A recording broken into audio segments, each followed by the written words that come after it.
The following is either a red flag or a sign of insecurity and or immaturity upon a believer. And I'm specifically talking about believers that are Torah obedient or attempting to be Torah obedient. Um, this red flag is when you have a newbie, pretty much a newcomer to the Hebraic roots or the Messianic, the Jewish roots of the faith, and they become Torah observant. What a lot of people don't realize is that Torah obedience is not necessarily a one-size-fits-all proposition. And what I mean by that is that there is more than one way to fulfill a commandment. You've heard the saying that there's more than one way to skin a cat. Well, there's more than one way to fulfill a commandment. And what a lot of young green believers coming into the Hebraic roots or Messianic Torah obedient roots of the faith is a lot of times they will get hooked up with a synagogue, a ministry, a rabbi, or a teacher that is teaching Torah obedience from their own perspective, whether they have adopted the Orthodox Jewish view of observing the commandments or if it's their own season and flavor and their own spin on fulfilling the commandments of the Torah. As they teach these new believers, they take away this how to observe the commandments. In other words, the halacha. Halacha is a Hebrew word which means the way in which one interprets and fulfills the commandments of the Torah. So you have these newbies come into the faith and get indoctrinated on what the commandments are and then how to observe and fulfill the commandments. Anything from how to hang a mezuzah, how to tie tzitzit, how to lay tefillin, how to put your prayer shawl on, etc., etc., etc. How to celebrate the Sabbath and observe the Sabbath and all the other high holy days found in Leviticus 23. And when they're learning from a particular ministry, a particular sect, a particular teacher or synagogue or rabbi, what have you, they think that that is the only way. They don't realize that there are various schools of thought and various schools of interpretation on how to fulfill a commandment. They think the way they've been taught is the only way. So if they see you and observe you fulfilling the commandments in a different way than what they are taught, they automatically call into question what you're doing, or more likely they point out to you what you're doing and how what you're doing is wrong, that the way that you are fulfilling a commandment is wrong. And they become very militant. They become very angry. They become very forthright and steadfast and criticizing in the way that you fulfill a commandment. This has happened to me a lot of times, from the way that I wear my beard to the way that I decide to wear my tzitzit. They say, "Well, that's not the correct way to do it. That's not the way I was taught, or that's not what the Scripture says." And when they say that's not what the Scripture says, they're really ignorant about what they're saying, because the Scriptures do not tell us how to wear the tzitzit. It just simply says, put fringes on the four corners of your garments with a thread of blue. It doesn't tell you how to tie them. It doesn't tell you how to wrap them. It doesn't really tell you how to wear them. It just tells you to do it. And the same thing can be said with many of the other commandments that are in the Torah on how to observe them. So, there is a very skeletal general outline on how to observe and to fulfill the commandments, and it is left up to the individual on how to carry those commandments out. Like the commandment that talks about, writing the commandments on the doorpost, on your doorposts and on your gates. Well, the traditional way to do that is to write certain passages on a scroll written by a Hebrew scribe, to put them in a cylindrical tube that has Hebraic writing or the sheen on it or something, and attaching it and affixing it a certain way to your doorframe. Well, who's not to say that you can't use a Sharpie or use paint or use a wood-burning pen or chisel those words they're still fulfilling the literalness of the commandment. They're still fulfilling the minimal requirement of what it says in the canonical scriptures of the Torah. It's not hinging upon the fulfillment of a particular sect, denomination, or a particular interpretation by orthodoxy or what have you. So if you decide to fulfill a commandment but doing it in a different way, especially a non-traditional, unorthodox way from mainstream Judaism, you will likely get criticized by especially the non-believing Jews, but by some of the Hebrew roots, Messianic, Torah-obedient Jews that are new to the faith or that have just been taught or indoctrinated in one particular way in interpretation in one particular halakha. There was always headbutting battles, even in Yeshua's time, but between the different sects of Judaism, from the Qumran community who were at war with the Sadducee party on how to correctly fulfill the commandments in regards to the priesthood and the temple. So in protest, they move out to the desert, form the Qumran community. The Pharisees and Sadducees were constantly at each other's throats regarding, the afterlife, regarding the doctrine of angels, regarding the resurrection from the dead. And of course, they also had their halakhic differences on how to fulfill commandments. And that hasn't changed. In Yeshua's day, there were two main schools of thoughts, the school of Hillel and the school of Shammai. Shammai was the ultra-Orthodox, whereas Hillel was Orthodox, which Yeshua came from the Hillel school of interpreting the Torah and carrying out the Torah from the Pharisaical party. So, like I said, there's more than one way to fulfill a commandment. So just be very careful in the fact that in regards to red flags, sometimes a red flag is not necessarily a red flag. It could potentially become a red flag if the individual keeps walking in that way.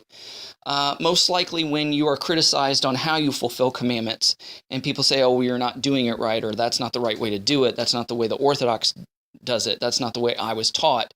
You're doing it wrong. Usually it's out of ignorance. It's out of insecurity. It's out of just the way that they were taught by whatever rabbi, sect, ministry, synagogue, or denomination that they're currently learning Torah under.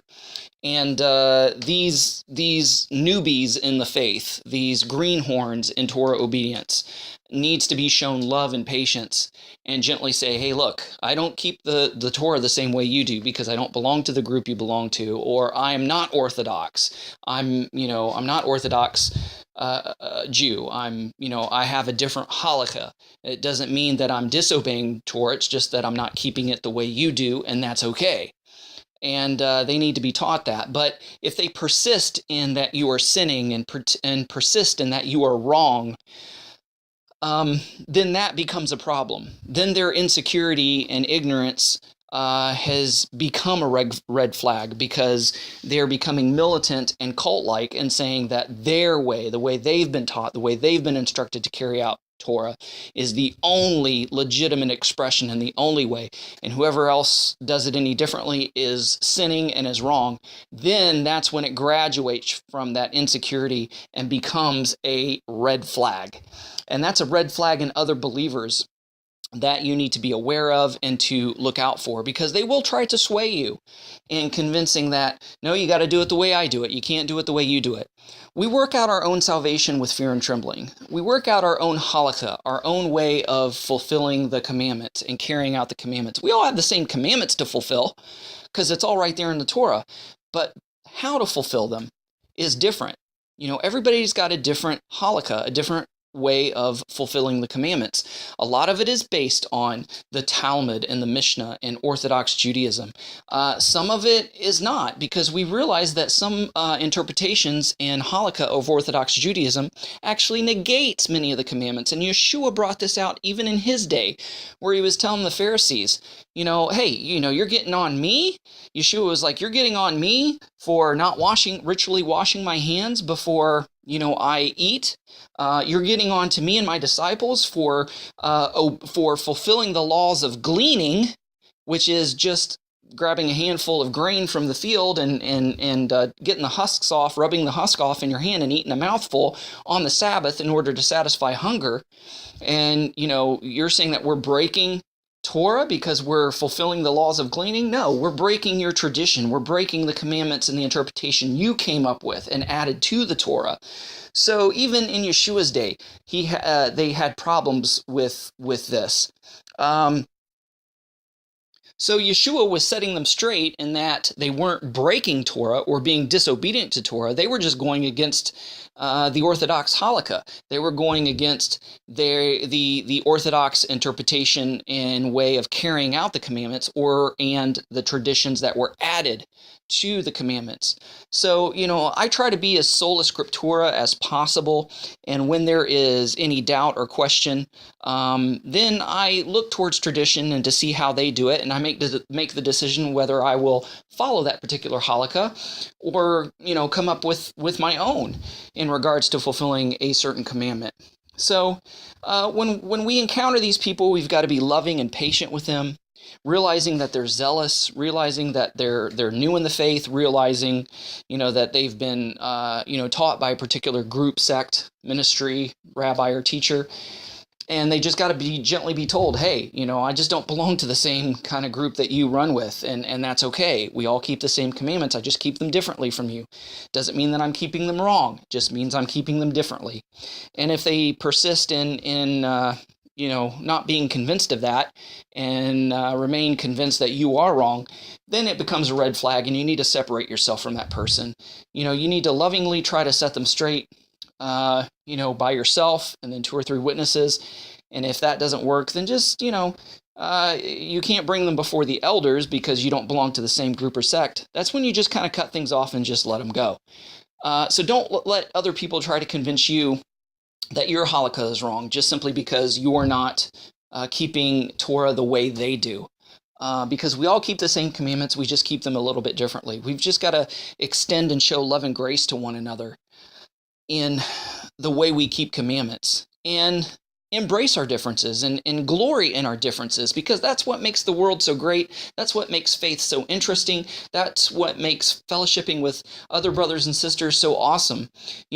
Sometimes we go to churches or synagogues and we're used to the way that the service is, and sometimes it's really surprising and refreshing to go to a different denomination, a different sect, and experience the way they conduct their services. And we may like some of the ways they do it, and we may not, and that's okay. But the differences doesn't mean that either or is wrong. It just means that it's different, and that's fine, and that's okay. So I just felt led to just kind of warn you about this red flag of people criticizing you of the way you keep Torah, and especially trying to convince you that you're doing it wrong, especially if you don't follow the traditional Orthodox way of keeping the commandments, especially if you're not the type that wants to keep all the traditions that are heaped upon the commandments by men. Like me, I try to go sola scriptura as best as possible when fulfilling the commandments and doing and fulfilling the Torah in a 21st century acceptable westernized way. Because guess what? I didn't grow up in Israel. I didn't grow up Hebraic. I grew up in the West. And the Torah is not just for the Hebrews, they're for the 70 nations. Therefore, the Gentiles are included. They can become part of the Commonwealth of Israel by worshiping the God of Israel and keeping the commandments. But everybody's going to keep them in a different way because everybody thinks differently and has a different mindset and comes from a different culture and a different background. And the commandments are flexible enough that you can apply the commandments to your own cultural construct and your own way of living. And because the commandments are so universal and so flexible. So it just stands to reason that we all keep the same commandments. We're just not going to keep them all in the same way. Just like, okay, let's say, for instance, I'm going to bring this illustration from my marriage. When my wife and I first got married, we decided to do dishes together. And I had the responsibility of rinsing and drying. Well, I didn't dry them the way that she was raised and taught to dry them. And at first she thought that I was wrong, that my way was wrong. Until I just helped my wife to realize, no, it's not wrong. It's just different. It's just that a way that you weren't taught. Either way, the dishes get dried. For us, it was towel drying versus air drying. I was raised to air dry. She was raised to towel dry. And my argument was, well, that's fine and good, but when you're towel drying, you could leave, germs and lint, because she was taught that you dry them and put them away. Because if you don't, it's a sign of laziness. I was taught to leave them in the drying rack, and once they air dry, then, it's more sanitary, and then you put it back. So either way, the dishes get dried. Regardless of how you do it, they get dried. So if there was a commandment to dry dishes, and it wasn't telling you how to dry dishes, either way is acceptable, because in both instances, the dishes get dry. It's just that you dry them in a different way, in a different manner. And that's okay. The objective is not how they get dry, it's just that they get dry. So if there was a commandment in Torah of drying dishes, and it didn't specifically say how, you could interpret that and create your own halakha on how to dry dishes, as long as the dishes got dry. That's the whole point. So just like the mezuzah on the door, as long as you have the scriptures on the door, on the doorpost of your houses and on your gates, it doesn't matter how they get there, whether they're painted, whether they're put on there with Sharpie markers, whether they're chiseled, whether they're put there by a wood-burning pen, or whether they are placed there as the traditional Orthodox way, and writing them on parchment and putting them in a cylindrical tube and nailing it to your door. The commandment's being fulfilled either way. It's just that we fulfill them differently. So don't let somebody try and pigeonhole you into fulfilling the commandments in one specific certain way if the scriptures leaves it pretty wide open to the interpretation on how to fulfill that. Now, there are instances where the scriptures are clear that there are a specific way to fulfill a specific commandment, and then of course you go by scripture regardless of what tradition or orthodoxy says. But if there is no specific way spelled out in the Torah to fulfill a commandment, you can fulfill it in a traditional Orthodox way, or you can fulfill it in another way, as long as it's fulfilled and it meets the guidelines of Torah and Torah alone, because that is the litmus test, the bottom line of the Torah and of commandments. Not the traditions attached to it, not the orthodoxy. There are some people who are called to keep the commandments in a very traditional Orthodox way. The Apostle Paul was one of those, Rav Shaul, because he said several times, I have not broken the Torah, nor have I went against the Pirkei Avot, the ethics of the fathers, or the traditions of our elders. So he kept the Torah in a very traditional way. Peter, Kepha, he ended up not keeping the Torah in a traditional way, so much so that at some points he was accused of being too Gentile, or trying to be like the Gentiles, or what have you.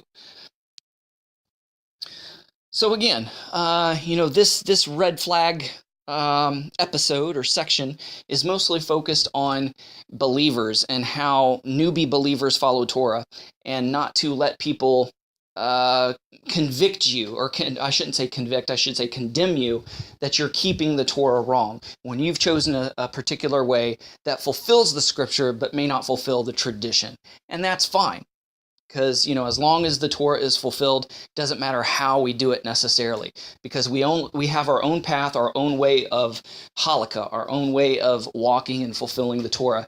And some are going to be more orthodox than others. Some are going to be more non-traditional, unorthodox than others, and that's okay. And we need to learn to love each other, have patience, and extend grace to one another in this area. Anyways, this has been the Red Flag series. Thanks for listening. My name is Chris Shoemaker, also known as Yehuda ben Shomer. Shalom and Shavua Tov.